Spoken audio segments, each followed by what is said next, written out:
Hello everyone, Noah Life here, and today we'll be reviewing the absolute monolith that is the high-grade Destroy Gundam.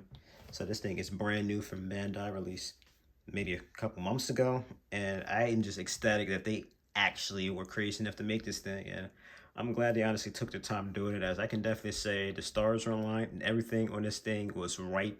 They did this thing flawlessly. I literally cannot complain about a single aspect of this thing at all.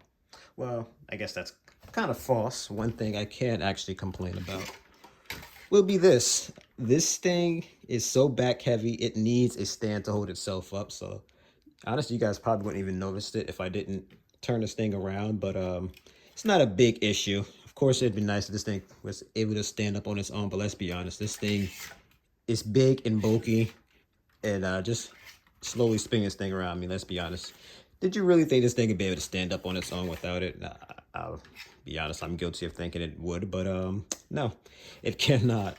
So I don't even know where to start with this thing. For starters, this is probably going to be the only wide shot of this entire thing shown off in its entirety here, as I'm backing this thing up super far just to get it into frame here. So I'm going to actually be changing my camera perspective here and giving you guys a nice 360 look around this thing. As I can say, it honestly probably took me more time detailing this thing than building it. Surprisingly, this thing was actually very easy to build. I can't really say I messed up on really any steps at all. The steps I did mess up on were generally me building it a little too fast and forgetting to attach a part. So for example, with the turtle shell here, the pieces here that show off the camera when it's in mobile armor form, I forgot to put that in, so I had to take it all apart and put that back in. So that was a bit of a annoyance, but that was again me moving so fast I skipped a step. But besides that, I for the life of me cannot think of any part I really struggled to put on at all here. For the most part, just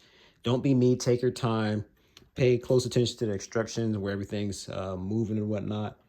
And actually no, there was a little bit of an issue on one step here.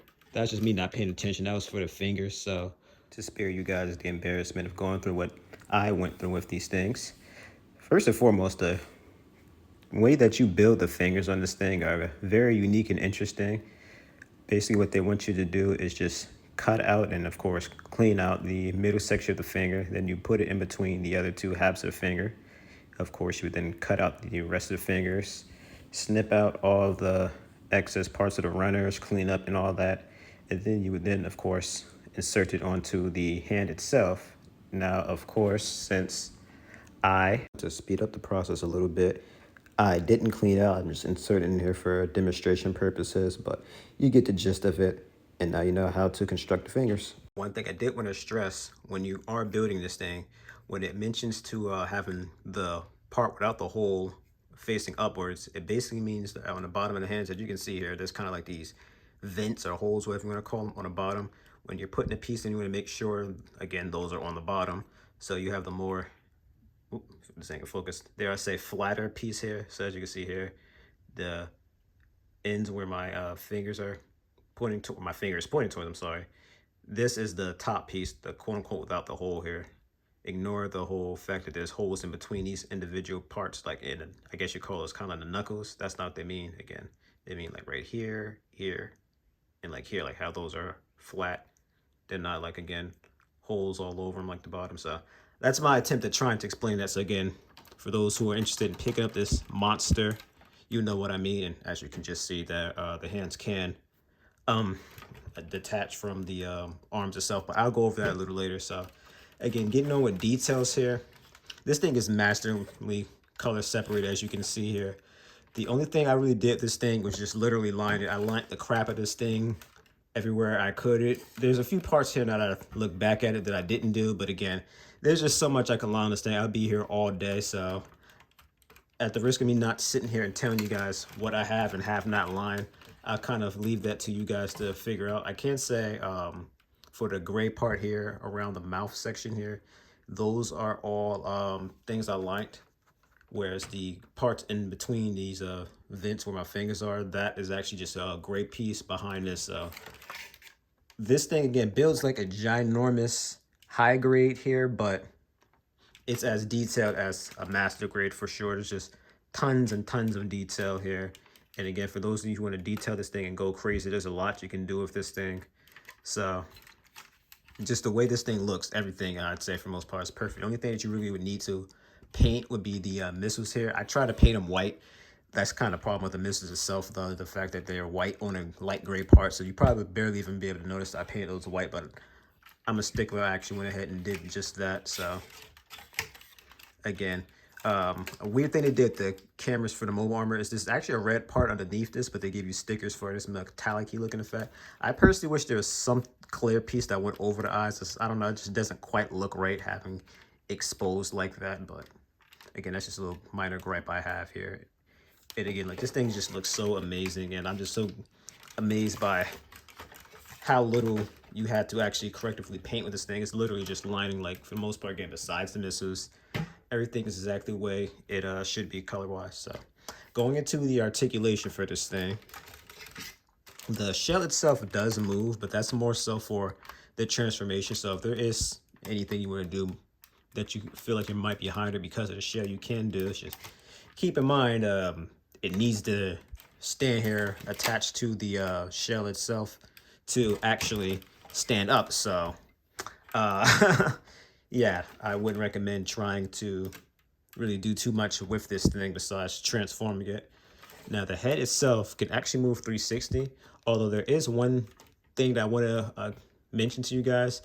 Everything from the head to the body is like, it's like it has kind of a locking mechanism. So basically, if you turn this thing a certain way, it aligns it so that you'll be able to remove like the head and the body and whatnot. So you just got to be careful of that. So for example, when carrying this thing by the body, make sure it's facing forward like so, or spun around, as if you try to spin this thing to the side and pick it up. Again, that's when the groove will align with the hole that you use to put it in, and then, you know, you could have this thing rip up and the legs could fall to the floor or whatever crazy mishap. So again, keep that in mind. One thing I am very impressed about this thing is very posable for how big this thing is. And this is, again, me attesting to how the technology is just all here. It even has, if you guys can make that out, a gimmick to make the arms, you know, move out. Now, it's not going to be too essential because all of its beam weapons and whatnot are on its digits, you know, or all around the body or whatever. But, you know, as you can see, you can kind of do a bit of a cross arm pulls with this guy, which I personally think is just impressive for how big this thing is. I mean, I kind of showed off once this thing. These things, the arms, they're on good enough to where they won't fall off, but at the same time, as you can see, they are very easy to remove. So it's a kind of a gift and a curse. It kind of needs to be able to come out easy as they're supposed to detach, but as you can see here, sometimes they detach when you don't want them to. But again, it's just multiple areas these things can move. It moves right under the forearm there. You get a near perfect bend out of these things, which you can forgive because how big it is. And again, the fact you have all these things knocking into each other. So it could move a little bit more than that, but overall, not bad at all. It has a rotation right here. Again, around the detachment point for this thing. The arms are on a ball joint, and as you can see here, they move at that angle there, so you can kind of do a bit of a kung fu pose to this thing, except it kind of has a shield, so you wouldn't really be able to do so. But again, still not bad. Let me move this thing back a little bit. The fingers are master grade 3.0 style, so actually I'll attach the arm for this. See, the detachable arm coming into play already. So as you can see here, you can move the thumb itself. Each individual digit can move. So again, it's just crazy posability you can pull off this thing. I don't know why it keeps on focusing. And of course, you can ball up a fist with this thing, or even, I wasn't even going for it, but you kind of give it a thumbs up too. So it's just, again, I just can't stress how amazing this thing is. It's just, I haven't even finished the review yet. You guys, I'm sure, already know what I'm going to be reviewing. Rating this thing. Must have focused more on a Gundam than a hand, I guess. But one thing that's really cool about it is, I don't know how, but it's just so dark, the fingertips. You don't really need to even line inside of it. Already kind of gives off that effect of, you know, barrel or whatever you'd want to call that there. And unfortunately, there aren't any beam effect parts that you could use to replicate the shield or eye field, whatever you want to call that, positron shielding, whatever it was called in the series. But there you have it. I don't know how, and there we go. See, as you can see, there's just so much rotation for this thing. You can even rotate the shield around the arm. I had like this weird position, but I already teased it before, but the body can spin around. A little awkward to do so with the stand on, but you'll see it spin around later. That's more, the ability for this thing to spin around is more so part of the transformation anyway, but this thing has the side skirts. Those can move up. Front skirts can move up, all individually done so, by the way. And it's going to be a little hard to show it off, but I'll try. I guess if you kind of move the shell up. But as you see here, the rear skirts can also move, although that's, again, more so for the transformation. Same with this little long dangly bit there that I don't want to get into too much detail about. That can move. We kind of moving this thing around a little bit. Sure, you know what? The answer to most stuff with this thing is just take the arms off, I find. So get this thing into the air. Get a decent bend forward with the leg. I feel like it can move. Nah, it kind of knocks into this area here. So that's about the degree it can move. But again, not bad. And again, this is crazy to me. The fact that this thing can move this leg up as high as it can here. So this is like a near perfect bend out of this leg. And then the toe can actually move up quite a decent bit here. It being able to move back or forward, I'm sorry, that much is more so for the transformation. But again, it's just, this thing is just incredible. Like, I really can't stress it. Can't do a split, unfortunately, but it can get pretty close. So again, this thing is just a champ. It definitely blows the Psycho Gundam out of the water. Articulation wise, I can say that right now. And honestly, you know what? Oh boy, I think I got the arm backwards.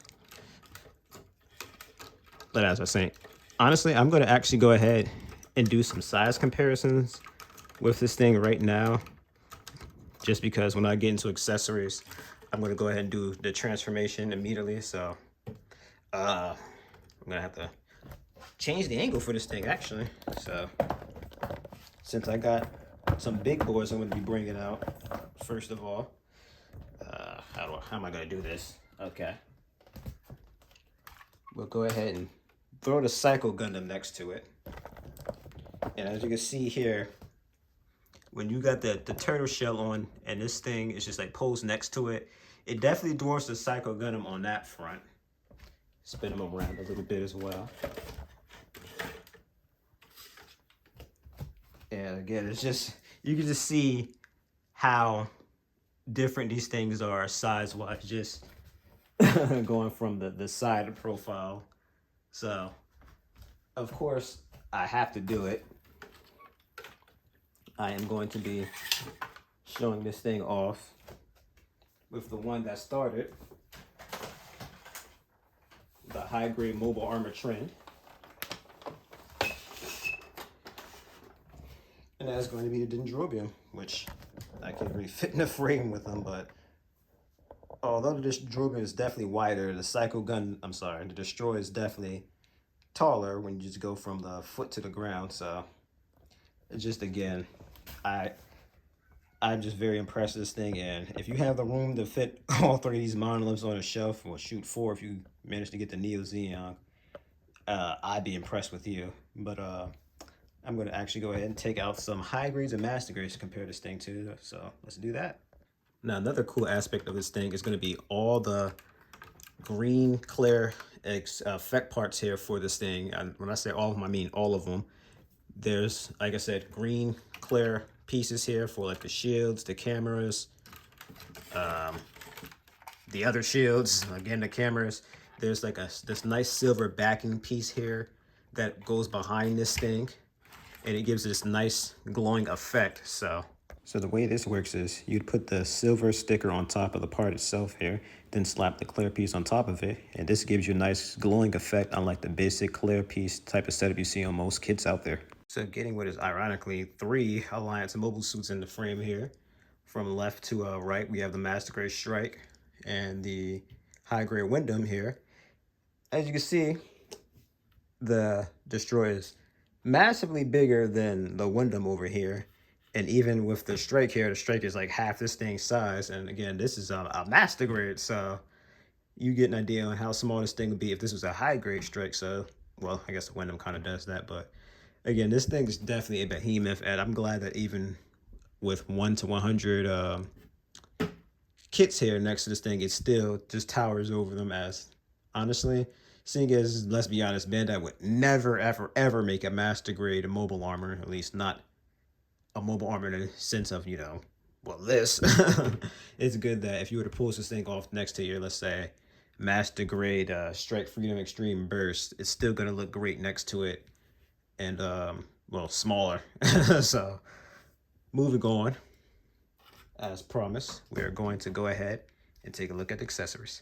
All right, so I'm sure some of you might have wanted to see how this big boy looks like without the turtle shell, so I took the liberty of course, looking at this guy before I put the final piece of this enormous kit, aka mobile armor, on.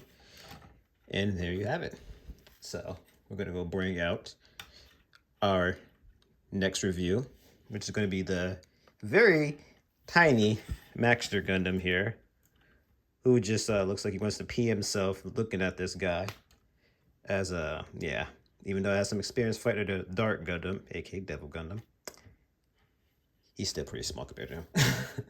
So a more fair comparison, of course, would be the Psycho Gundam. And I, of course, have to thank the Destroy Gundam's release for why I even built the Psycho Gundam. There's no telling when I'd have gone along and built this thing. And geez, now that I'm looking at this thing, maybe there's a bit more lining I need to actually do in this thing. But moving on here. Surprisingly, the Psycho Gundam is actually a little bit taller than the Destroy. I expected the Destroy to be bigger, but I'm going to go ahead and assume that that extra height that they were bragging about on the instruction manual was actually referring to, again, the turtle shell. As taking all that extra fluff apart, the Psycho Gundam here, the OG mobile armor, is actually going to be bigger. So I think that's just about it for size comparisons and what have you. So now we're going to go ahead and look at this thing's accessories. Okay, I lied. One more thing before we get to accessories. I have to do it. I have to show the moment I give this thing its turtle shell. So, if I get this on correctly, I'm gonna flip them upside down here, make sure both sides are good. And this is the point of no return. Once I put this on, there's no going back. And voila. Actually came on very easily, so the turtle shell is now on, and the Destroy Gundam will never be able to stand again, first and foremost. But yeah, it's never going to get this thing off. Now, there are ways that have been posted online on how to get this thing standing. I'm sorry, to get the turtle shell off, but yeah, I prefer not to. And as you can see, this is exactly why I had a display based on earlier. This thing is incapable of standing on its own, and that's even with these the feet here on the back pointed downwards. I anticipated these would help this thing stand, but no, the problem is actually going to be the knee joints here. They do not support this thing's weight. Now there is a locking mechanism for the knees. I wonder if I press those in, would that help at all? I get a feeling it's not, but I'm really trying here. So let's see. No, that does not help because the upper knee, not the lower knee. So yeah, this thing cannot stand on its own, unfortunately. So now that we've proven just how heavy this turtle shell is, again, let's get into accessories. So getting into the massive pile of beam accessory parts here, we have a total of 4 beams for the high beam cannon, whatever the giant 4-barrel beam cannon on the back's called. It's something German, so I don't want to butcher that pronunciation. I'm not going to bother. We have way too many beams here to count. This is over a dozen, definitely. Now, these are actually master grade style beams, so if you ever have any kind of kit that you're in desperate need of green beams, the Destroy Gundam is your Gundam. We also have around a dozen beams for the fingers. There are 2 left over. I'm not going to bother bringing the extra 2 in. Just trust me, they're there. And honestly, I hate that they did that because now I have no idea what I'm going to possibly be able to use those green beams for. But hey, they're there if you need them. And then these are just accessory parts here for the stand. It comes with two. The one currently on it, as I said before, is for holding this thing up in its ground poles, whereas this one here is going to be for aerial poses. So if you want to have this thing airborne, this thing will hold up the destroyer, no issue. So 2 thumbs up for that, Bandai. I do the second thumbs up, but my other hand's kind of holding this camera up. So now that we know what the accessories here are, let's go ahead and see these things mounted on the destroyer itself. All right, so the way I'm going to do this is I'm going to actually show you guys how this thing attaches each of the beam effects here. So let me get a good grip on this thing. First of all, with a thumb here, just simply spin it on in like so. Very simple. And of course, for the other fingers, again, same idea. Simply just spin the beam effect on like so.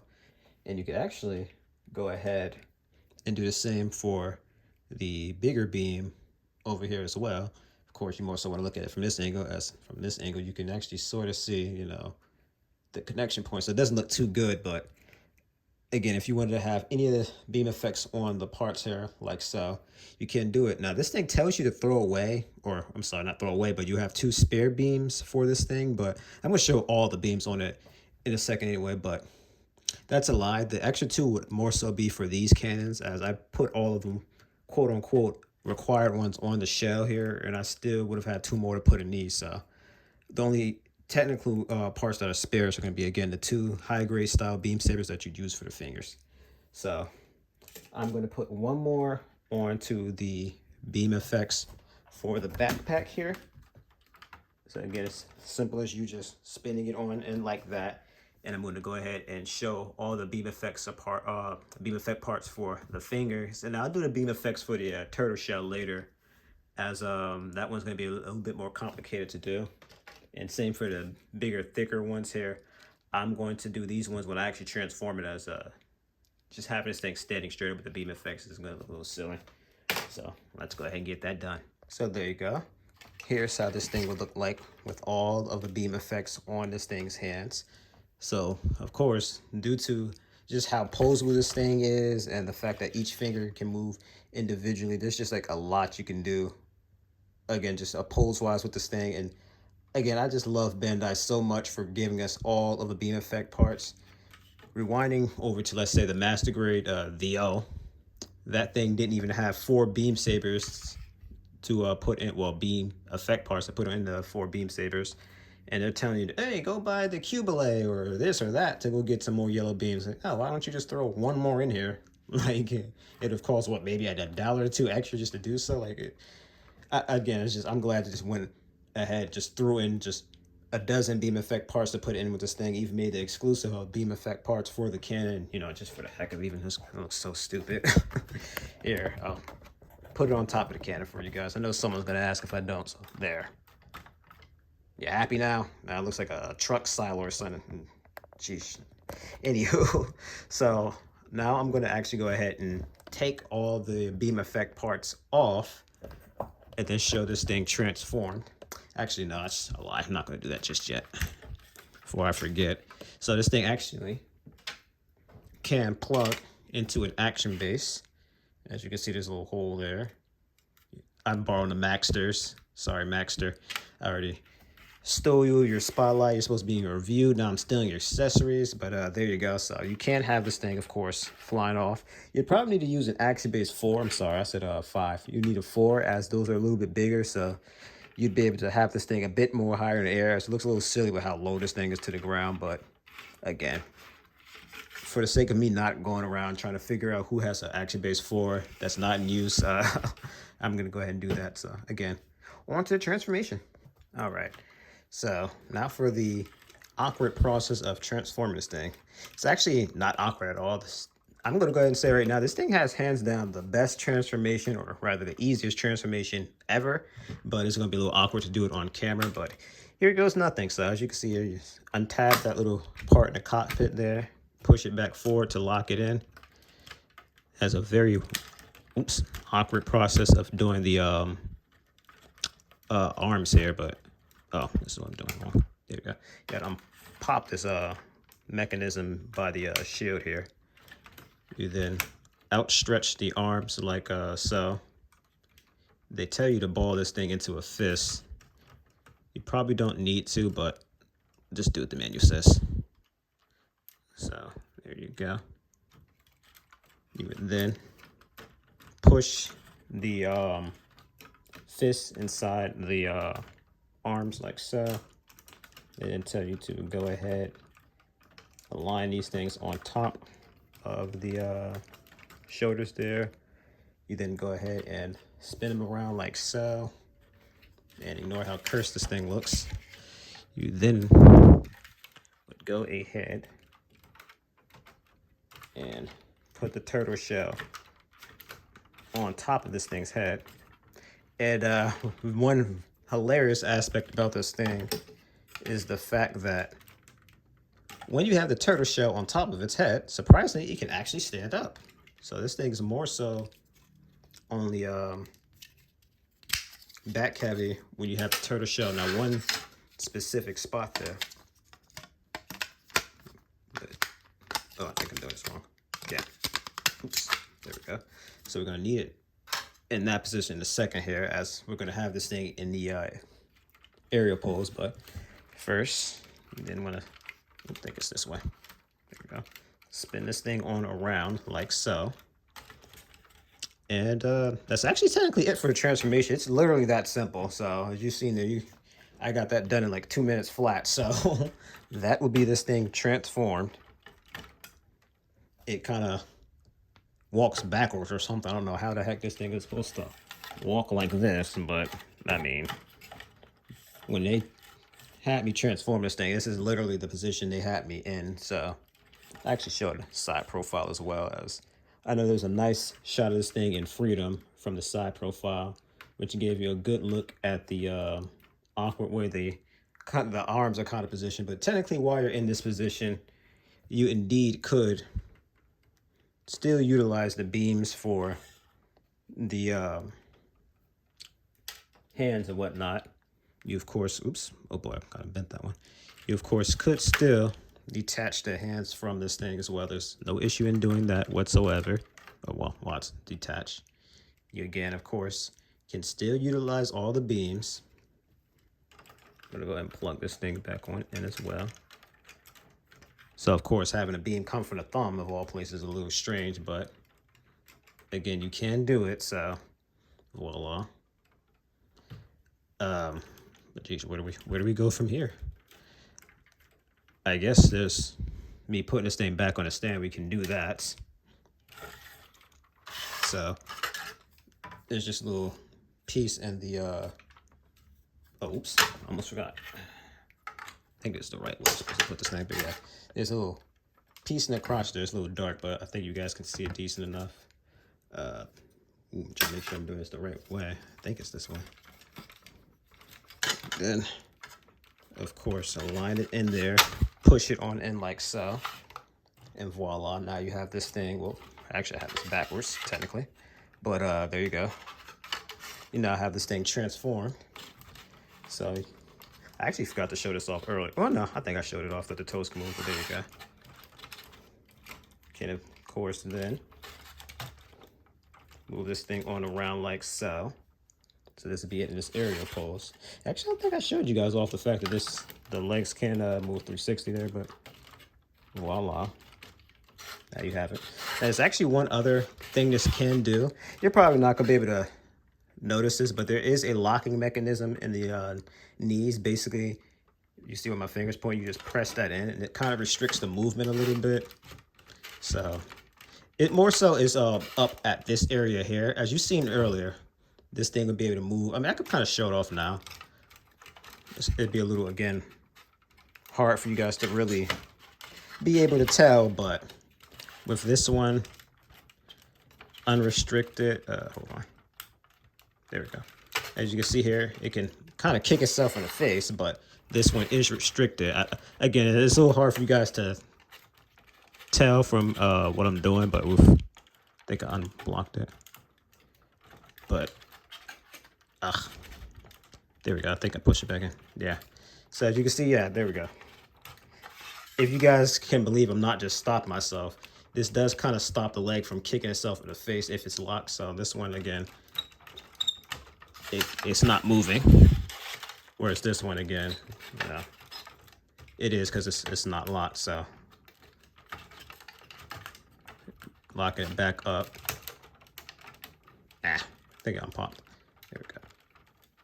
But yeah, okay, me making myself look stupid trying to show off that locking mechanism aside. There you have it there. So again, you get a nice look at the cannon itself here for this things. And actually, there's one more part I actually have to show. Of course, we'll quickly show off me putting the cannons in. These are take no time at all to do. But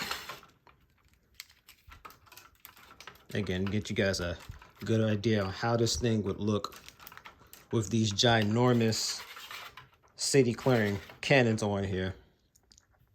There actually is a way to move the cannons. You can actually move the cannons. Those are articulate. I'm gonna, I can leave them on. Jeez, I'm gonna probably have to move this thing here, which I'm a little nervous to do, but you guys can make it out there where my thumb is pointing. There's like a locking mechanism for the cannons. You simply will push that back, and then this allows the cannon to move now. So let me adjust this up a little bit. There we go. So now you can see that the cannons can move up and down. And of course, you just, oh, it's so hard to do this. They actually tell you to take this thing back out, but there you go. Now it's back to being locked in place. And then there's another one on the other side as well. It's kind of upside down. Oops. If you guys can make this out. It's probably not gonna focus on it, but it's like right here around my fingers pointing. There we go. So this now will allow you to point the cannons, you know, up and down. So if you wonder, well, geez, I didn't take all the high grades away. Wait, no, I still have one here. There we go. So if you, of course, wanted to have him do some friendly fire and shooting this guy, well, it'll probably be Stella. Stella's crazy enough to do it. There you go. Be able to kind of have it pointed down towards the ground, or of course, point it up in the air like so when you relock it. So again, I said it once, I'm gonna say it again. This thing is just perfect. I have like no complaints whatsoever about this thing at all. I completely love it. I would highly recommend this thing. And again, I'm just overjoyed that they actually were crazy enough to make this thing. So I'm actually, of course, going to show this thing off with all the beam effects on, and then I'll give you guys my little final closing statements for here. All right, so actually, I am stupid. They are not lying. There actually were 2 more beam effects that are in these spears. I don't know how in the heck I put all of these on, and they were none on my desk, and now miraculously when I do it again, there are some here, but whatever. Again, if you have any other kit that you are desperate for 2 extra green beams, there you go. Get the destroyer, it'll hook you up.